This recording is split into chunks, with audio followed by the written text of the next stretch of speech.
مرنے سے 4 سال پہلے ہی اپنے بیٹے یزید کے لیے بیعت لینا شروع کر دی. صحیح بخاری میں آتا ہے کہ صحابہ کرام سخت خلاف تھے کہ آپ یہ کیا کرنے جا رہے ہیں, امت کو کس ڈگر پہ چلا کر جا رہے ہیں, لیکن تلوار کے زور پر اپنے بیٹے کی بیعت لی. صحیح بخاری میں موجود ہے. یہ کہتے ہیں جی بیعت کر لی تھی, گن پوائنٹ پہ بیعت کی, تو بیعت تو دل ہی ماننے کا نام ہے. اور میں حضرت عمر کا فتویٰ بھی اینڈ پہ بتاؤں گا صحیح بخاری سے کہ جو تلوار کے زور پر بیعت ہو اس کو حضرت عمر کہتے ہیں یہ بیعت ہی نہیں ہے. تو صحابہ کرام نے مخالفت کی, لیکن وہ جو معاملہ ہونا تھا وہ ہوا. وہ میں نے مسئلہ نمبر 101 میں ڈیٹیل کے ساتھ بیان کیا. آج ٹاپک کو میں چھیڑوں گا نہیں کیونکہ آلریڈی میں اس کو ایڈریس کر چکا ہوں. بہرحال اس حوالے سے صحیح بخاری میں انٹرنیشنل نمبر کے مطابق 120 نمبر حدیث ہے. حضرت ابو ہریرہ کہتے ہیں میں نے حضور صلی اللہ علیہ وسلم سے 2 پیالے لیے, ایک میں نے تمہارے سامنے ظاہر کر دیا, یعنی یہ جو شریعت کا علم ہے, حدیثیں میں نے بیان کر دی, اور دوسرا پیالہ ایسا ہے اگر میں تمہیں بتاؤں تو تم میری شہرت کاٹ دو. ایسی باتیں مجھے حضور نے بتائی ہیں. وہ کیا باتیں تھی؟ وہ صحیح بخاری کے اندر ہی انٹرنیشنل نمبر کے مطابق 3605 نمبر حدیث ہے. حضرت ابو ہریرہ کہتے ہیں کہ مجھے حضور صلی اللہ علیہ وسلم نے بنو قریش بنو امیہ کے لونڈوں کے ان لڑکوں کے نام بتائے ہیں, ان کے ماں باپ اور قبیلوں کے نام تک بتا دیے ہیں جن کے ہاتھوں اس امت کی تباہی ہونے والی ہے. اور میں چاہوں تو ان کے نام, ان کے ماں باپ کے نام بھی بتا سکتا ہوں. جیسے حضرت حذیفہ ابن یمان کو حضور صلی اللہ علیہ وسلم نے منافقین کے نام بتائے تھے, حضرت ابو ہریرہ کو ان لوگوں کے نام بتا دیے تھے جن کے ہاتھوں امت کی تباہی ہونے والی تھی, بنو امیہ کے وہ لڑکے. حتیٰ کہ اسی حدیث کے تحت فتح الباری میں امام ابن حجر اسقلانی رحمہ اللہ المتوفی 852 ہجری وہ لکھتے ہیں, اور بڑی انہوں نے اسناد مختلف کتابوں سے, المصنف ابن ابی شیبہ سے, باقی کتابوں سے جمع کی کہ حضرت ابو ہریرہ یہ دعا کیا کرتے تھے, اے اللہ مجھے 60 ہجری تک باقی نہ رکھنا اور لڑکوں کی حکومت سے پہلے موت دینا. 59 ہجری میں حضرت ابو ہریرہ فوت ہو گئے اور 60 ہجری میں یزید ابن معاویہ تخت نشین ہوا. اور اس میں ایک مرفوع حدیث ہے انٹرنیشنل نمبر کے مطابق مسند امام احمد میں 8302 اور مشکات میں بھی 3716 کہ آپ صلی اللہ علیہ وسلم نے فرمایا 70 کی دہائی کے آغاز سے اللہ کی پناہ طلب کرو اور نوجوان لڑکوں کی حکومت سے اللہ کی پناہ طلب کرو. 70 کی دہائی کا آغاز یعنی 61 ہجری, اور واقعہ کربلا 61 ہجری میں ہوا ہے. تو آپ صلی اللہ علیہ وسلم نے اپنی امت کو اس حوالے سے خبریں دی تھیں کہ آپ صلی اللہ علیہ وسلم کی وفات کے بعد امت کے ساتھ کیا سلوک ہونے والا ہے. تو اس کے ظلم کی داستان بہت طویل ہے. یہاں پر میں اس کے 3 بڑے بڑے سیاہ کارنامے ذکر کروں گا احادیث کی کتابوں سے, تاریخ نہیں. اگر تاریخ میں نے بتایا تاریخ میں اگر 10 باتیں یزید کے حق میں ہے نا تو 1000 اس کے خلاف ہیں. لیکن کیا کرتے ہیں یہ حکومتی ملے, وہ چند ایک باتیں نقل کر کے تو پھر دفاع کرنے کا کوشش کرتے ہیں اور پھر کتابوں پہ پابندی لگ جاتی ہے. وہ جو جھوٹی کتاب صلاح الدین یوسف صاحب نے لکھی, وہ گورنمنٹ نے پابندی لگا دی. کوئی حدیث نقل نہیں کی ہے بلکہ ساری تاریخی روایتیں نقل کی ہیں, اور وہیں پر لکھا ہوا ہے کہ یزید کی فوجوں نے واقعہ حرہ میں 1000 صحابیات اور تابعیات کے ساتھ زنا کیا اور وہ حاملہ ہو گئیں, اور 3 دن تک مسجد نبی میں گھوڑے باندھ کر رکھے, اور مسجد نبی میں نماز نہیں ہوئی ہے. لیکن صلاح الدین یوسف صاحب کی رگ نہیں پھٹکی کہ میں یہ حق لوگوں کو بتاؤں. ابن کثیر سے, اس ابن کثیر سے اپنے مطلب کی باتیں نقل کی. وہ بتا رہا ہوں 10 باتیں نقل کی, 1000 اس کے خلاف لکھی ہوئی ہیں. لیکن جب کوئی بندہ بےایمانی پہ اتر آئے تو اس کا تو کوئی علاج نہیں ہے. لہذا میں تاریخ کو کرتا ہوں سائڈ پہ, میں صرف آپ کو احادیث سے حوالے دوں گا جس کے سامنے اب سارے خاموش ہو چکے ہیں. جب سے یہ میری یہ پمفلٹ آئے ہیں, یہ واقعہ کربلا کا حقیقی پس منظر 50 صحیح الاسناد احادیث کی روشنی میں, یہ والا پمفلٹ, اور یہ رافضیت ناسبیت اور یزیدیت کا تحقیقی جائزہ, یہ پمفلٹ میں نے ڈاکٹر ذاکر نائک کے خلاف لکھا تھا, انگلش کے اندر بھی اردو کے اندر بھی. اور ان کے ہم نے شاگرد پاکستان آئے, ان کے ہاتھ میں یہ پمفلٹ پکڑائے کہ خدا کے لیے کہ آپ یہ کون سی وہ امام غزالی کی لکھی ہوئی تاریخ بیان کر رہے ہیں, ابن تیمیہ کی لکھی ہوئی تاریخ بیان کر رہے ہیں. خدا کے لیے حدیث کی کتابیں پڑھیں, بخاری اور مسلم پڑھیں, یا تو بخاری اور مسلم کو غلط کہہ دیں, منکرین حدیث مان جائیں. یہ تاریخیں تو حکمرانوں نے لکھوائی ہوئی ہیں. ادب با ملاحظہ ہوشیار لکھو, ہم بڑے سخی تھے, ہم یہ تھے وہ تھے. تاریخیں تو حکمرانوں کی لکھوائی ہوئی ہیں. حدیثیں ہیں, یہ ہیں ایماندار لوگ محدثین, یہ ہیں اصل اہل حدیث اہل سنت جنہوں نے حق بات امت کو بتائی. ان کو فالو کریں. تو دین جب محدثین سے لیا تو اس طرح کی باتیں محدثین سے لینی ہے. اتھینٹسٹی تو محدثین کی ہے, نہ کہ ان لوگوں کی ہے. تو اس حوالے سے یہ بات آپ سمجھ لیجئے. 3 سیاہ کارنامے یزید کے.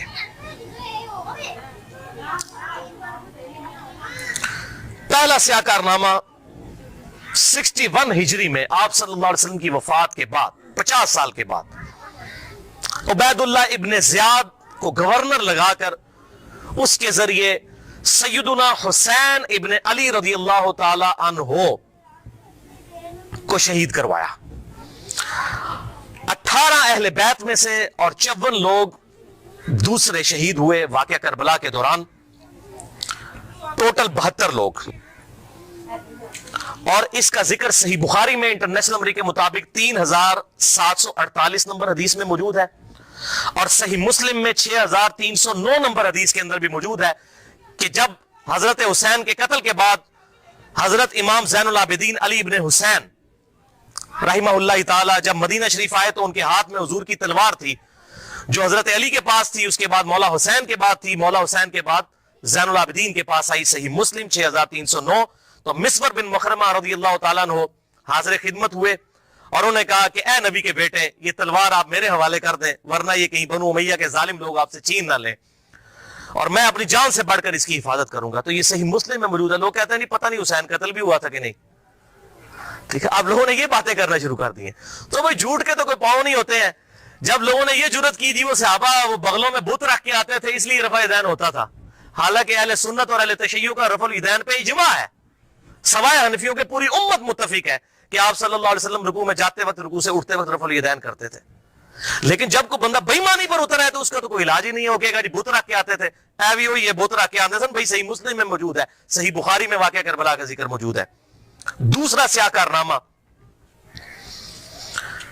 اور ادھر میں یہ بات کر دوں، بعض لوگ کہتے ہیں حضرت حسین جو ہے وہ یزید کی بیعت کے لیے جا رہے تھے اور انہوں نے کہا میری 3 شرائط ہیں، یا تو مجھے اجازت دو میں یزید کے ہاتھوں میں ہاتھ دے دوں، یا مجھے کسی مسلمان سرحد پر بھیج دو، یا مجھے واپس جانے دو. خدا کے لیے بھائی یہ بات ہوتی تو بنو امیہ نے لڑیاں ڈالنی تھی کہ حضرت امیر معاویہ رضی اللہ تعالیٰ عنہ پوری زندگی حضرت حسین سے وہ بیعت نہیں لے سکے اپنے بیٹے کے لیے جو انہوں نے اپنی وفات سے 4 سال پہلے لینا شروع کر دی تھی. اور یہ عبید اللہ ابن زیاد نے حضرت حسین کو اگر منوا لیا تھا تو اس کو تو سونے میں تولنا تھا یزید نے کہ بھی آپ نے بڑا کارنامہ کیا ہے.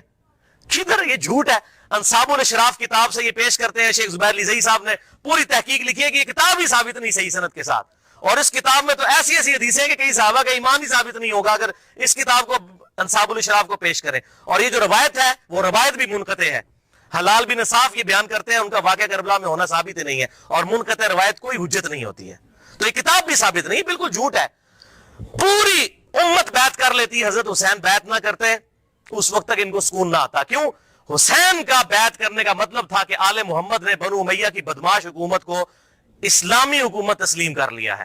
اس لیے آپ دیکھیں ایک حسین نے بیعت نہ کی تو یار کیا ہوا، کوئی فرق نہیں پڑتا، چھوڑ دو. حضرت سعد ابن عبادہ نے بخاری مسلم میں آتا ہے کہ حضرت ابوبکر اور عمر کی بیعت نہیں کی تو کیا حضرت ابوبکر نے ان کو قتل کروا دیا تھا؟ نہیں. 6 مہینے تک حضرت علی نے بھی بیعت نہیں کی، بخاری اور مسلم میں آتا ہے، کیا قتل کروا دیا؟ تو یہ بات کرنا بڑا آسان ہوتا ہے، ایسے معاملات ہوتے نہیں ہیں. حق بات وہی ہے جو کتابوں کے اندر لکھی ہے، باقی لوگ جتنی باتیں کرتے رہے وہ سب جھوٹی کہانیاں ہوتی ہیں. تو یہ دوسرا سیاہ کارنامہ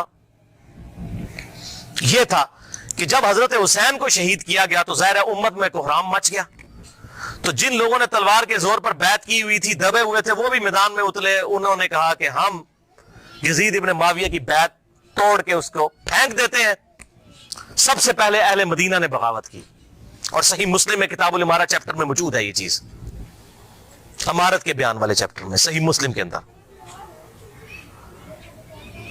اور جب بیعت توڑی تو ظاہر ہے کہ پھر یزید کو غصہ آیا، اس نے پھر فوج اپنی بھجوائی اور اس نے اہل مدینہ کے اوپر جو ہے وہ چڑھائی کر دی. 3 دن تک مدینہ تو رسول کو حلال ٹھہرا لیا کہ وہ حضرت عثمان غنی رضی اللہ تعالیٰ عنہ جنہوں نے شہادت گوارا کر لی لیکن مدینے میں اپنے دفاع میں تلوار نہیں اٹھنے دی کہ مدینہ تو رسول میں میری وجہ سے خون نہ گرے. اس یزید ظالم شخص نے مدینے پر حملہ کروایا اور قتل عام مسلمانوں کا کروایا. صحیح بخاری میں کتنی حدیثیں ہیں میں ان کے حوالے دے دیتا ہوں.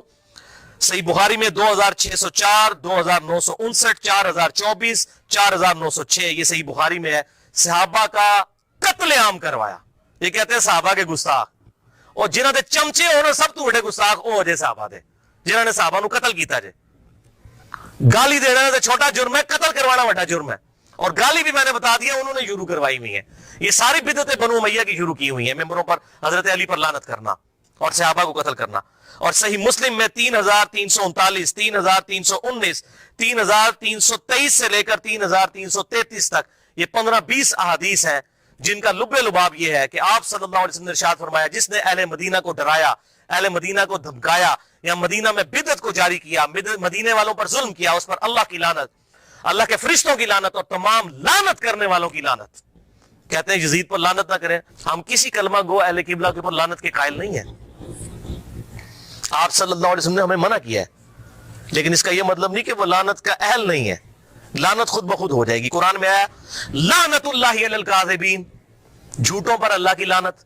آپ میرے سامنے واضح جھوٹ بولیں, میں آپ کو لعنتی پھر بھی نہیں کہہ سکتا, حالانکہ آپ لعنت کے مستحق ہو رہے ہوں گے. جھوٹ بول کے خود بخود مستحق ہوں گے لعنت کے. اسی طریقے سے سورہ محمد کی آیت نمبر 22 اور 23 میں آتا ہے, جو لوگ فساد فی الارض کرتے ہیں, زمین میں قتل نہ حق کرتے ہیں, ان پر اللہ تعالیٰ کی لعنت ہوتی ہے. تو قرآن میں لعنت آئی ہے ظالموں کے اوپر, تو ہمیں تو بھیجنے کی ضرورت ہی نہیں. خود بخود جسے فٹ اسے گفٹ, جو ایسا کام کرے گا وہ خود لعنت کا مستحق ہو جائے گا. ہم کیوں لعنت بھیجیں, وہ خود بخود لعنت کے مستحق ہو گیا. وَلِعَاذُ بِاللَّهِ تعالی. اور اسی واقعہ, اس کو واقعہ حرہ کہتے ہیں, جس میں اہل مدینہ کو لوٹا گیا.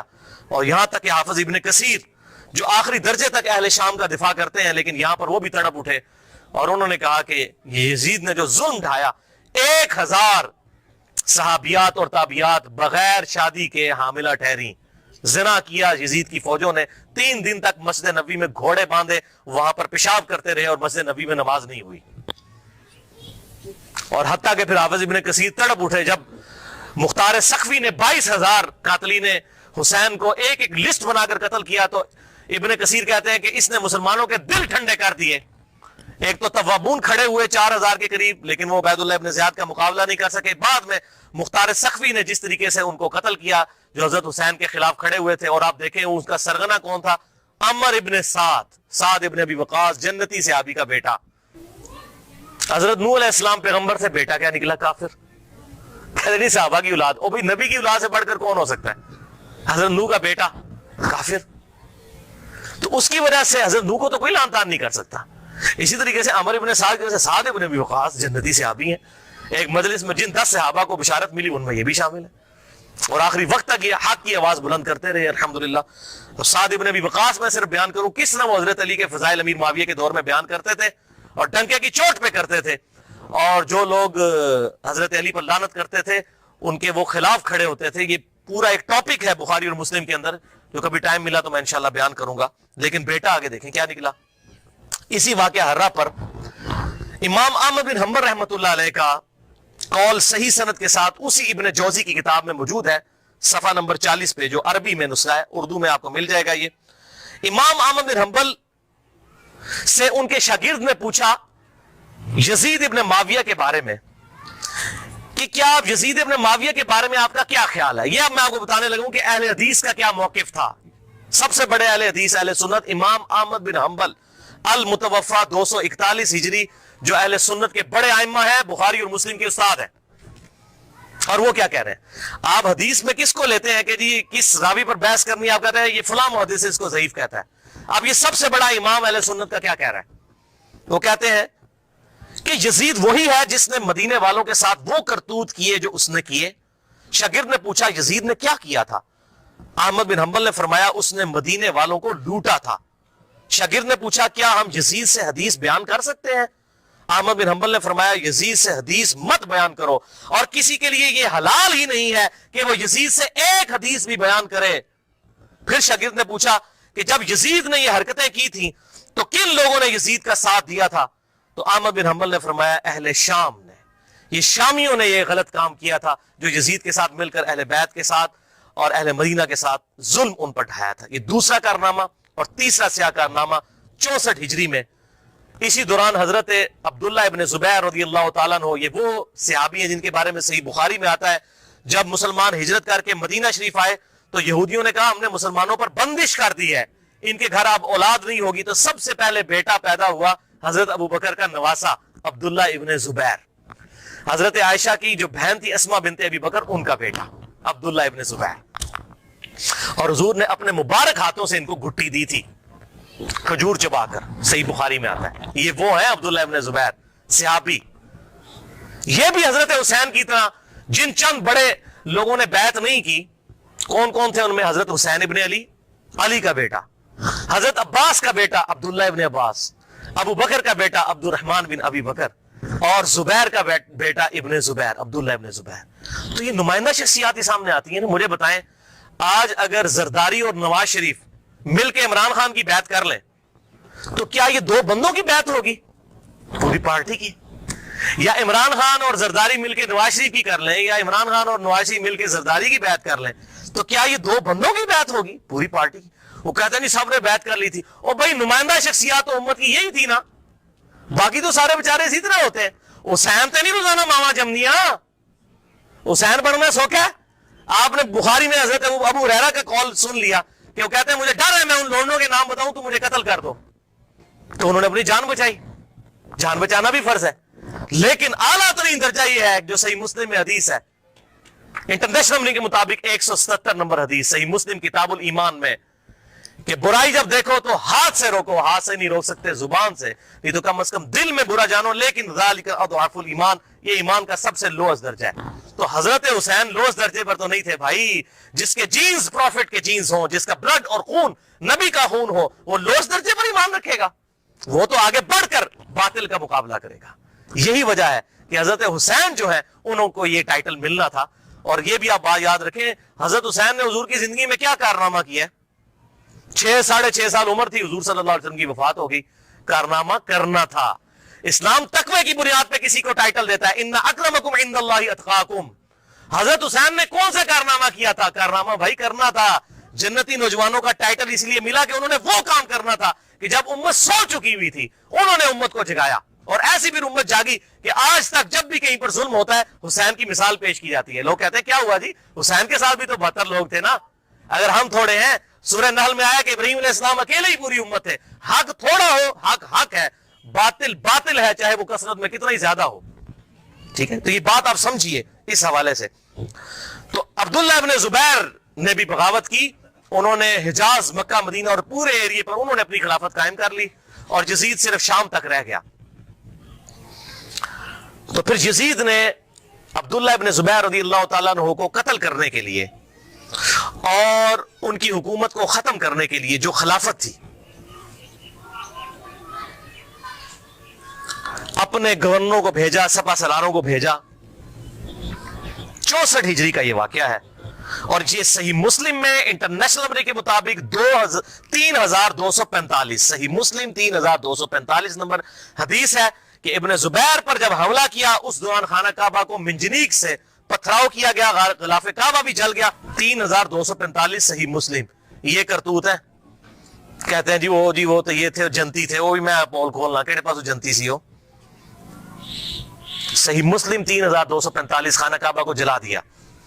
لیکن پھر اس دوران پہلے واقعہ کربلا، اس کے بعد واقعہ حرہ ہوا، اور پھر ابن زبیر پہ جب حملہ کیا اسی دوران یزید مر گیا 64 ہجری کے اندر۔ جب مرا تو پھر ابن زبیر نے اسی جنگ کے دوران وہ مر گیا، ابن زبیر نے کہا کہ جاؤ اپنے شیطان کی خبر لو، وہ مر گیا۔ تو پھر اس کی فوج تتر بتر ہو گئی۔ پھر 9 سال تک خلیفہ رہے اس پورے ایریے کے اوپر عبداللہ ابن زبیر۔ پھر جب عبد الملک بن مروان کے مرنے کے بعد بنا، اس نے پھر حجاج ابن یوسف کو بھیجا، پھر دوبارہ خانہ کعبہ پر حملہ ہوا، اور وہ بھی صحیح مسلم 6496 نمبر حدیث میں موجود ہے۔ پھر ابن زبیر کو حجاج ابن یوسف نے، جو اسی بنو امیہ کی باقیات تھی، اس نے قتل کر کے خانہ کعبے کے دروازے پہ ان کی لاش، صحابی رسول کی لاش لٹکائی 1 ہفتے تک کے لیے۔ صحیح مسلم 6496۔ ابن زبیر کو 74 ہجری کے اندر شہید کر دیا گیا۔ یہ بھی انہی کا کارنامہ تھا۔ اب یہاں پر میں کسی محدث کا فتویٰ، کسی محقق کا فتویٰ، کسی حکومتی ملے کا فتویٰ، کسی روزی روٹی چلانے والا دین سے اس کا فتویٰ نہیں، امیر المؤمنین سیدنا عمر ابن خطاب رضی اللہ تعالیٰ عنہ کا فتویٰ صحیح بخاری سے پیش کرنے لگا ہوں۔ انٹرنیشنل نمبر کے مطابق صحیح بخاری میں 6830، سیدنا عمر کا جب آخری حج تھا تو آپ کو کسی نے آ کر خبر دی، اس کے بعد آپ شہید ہو گئے، کہ لوگوں میں یہ چیما گوئیاں ہیں کہ جب عمر مر جائے گا تو ہم فلاں شخص کو اپنا خلیفہ بنا لیں گے، خود ہی چن لیں گے۔ اب یہ فلاں کون ہے اس کو تلاش کرنا، یہ فلاں کون تھا خلافت کا لالچی، یہ آپ کے لیے اسائنمنٹ ہے۔ فلاں شخص کی ہم بیعت کر لیں گے۔ حضرت عمر کو اتنا غصہ آیا کہ مسلمانوں کے مشورے کے بغیر، صحیح بخاری 6830 بڑی لمبی حدیث ہے، حضرت عمر فاروق رضی اللہ تعالیٰ عنہ ممبر پر چڑھے، اور ابن عباس کہتے ہیں کہ میرا گھٹنا جو ہے نا وہ بالکل ممبر کے ساتھ ٹچ تھا جب میں نے یہ حضرت عمر کا خطبہ خود سنا. اور حضرت عمر اتنے غصے میں تھے, میں نے کہا کہ آج تو یہ, بلکہ صحیح بخاری اسی حدیث میں آتا ہے کہ عبد الرحمن بن عوف کہتے ہیں کہ آپ تو عرفات کے میدان میں خطبہ دینے لگے. تو میں نے کہا امیر المومنین یہاں پر ہر طرح کے لوگ موجود ہیں, کوئی پڑھ لکھے ہیں, کوئی ان پڑھ ہے, تو آپ کی بات کا کوئی اور مطلب نہ لے لیں, آپ صبر کریں, مدینہ جا کے خطبہ دیں. تو مدینہ شریف جا کر پہلا کام حضرت عمر نے خطبہ دیا 6830 بڑی باتیں ارشاد فرمائی, اور پھر اس میں ارشاد فرمایا ورڈ بائی ورڈ, لفظ بائی لفظ حضرت عمر کے الفاظ, صحیح بخاری 6830. دیکھو خیال رکھنا کہ کوئی شخص بھی بغیر مسلمانوں کے مشورے کے اور بغیر اتفاق رائے کے تم پر مسلط نہ ہونے پائے, ورنہ اس کا انجام قتل و غارت ہوگا. اور وہ آپ نے دیکھا کتنی قتل و غارت ہوئی. حضرت حسین کو شہید کیا گیا, واقعہ ہررا ہوا, پھر خانہ کعبہ کو جلایا گیا. پیچھے کیا رہ گیا؟ مکے کی حرمت پامال, مدینے کی حرمت پامال, اہل بیت کی حرمت پامال. اس سے زیادہ کیا کر سکتا تھا؟ اور حضرت عمر نے پہلی پیشن گوئی کی تھی مسلمانوں کے مشورے, تو وہ تلوار کی زور پہ کیا گیا. وہ میرا پورا لیکچر سن لیں, صحیح بخاری کے اندر موجود ہے حدیث اور کتابوں کے اندر, کہ تلوار کے زور پر زبردستی بیعت لی گئی اور صحابہ نے مخالفت کی, لیکن نہیں کسی کی سنی گئی. وَلِعَاذُ بِاللَّهِ تعالی. میں جب آواز دیتا ہوں وہ کہتے آ رہا ہوں میں جب آواز دیتا ہوں وہ کہتے آ رہا ہوں میں, یہی میرا تعارف ہے, گدائے مصطفیٰ ہوں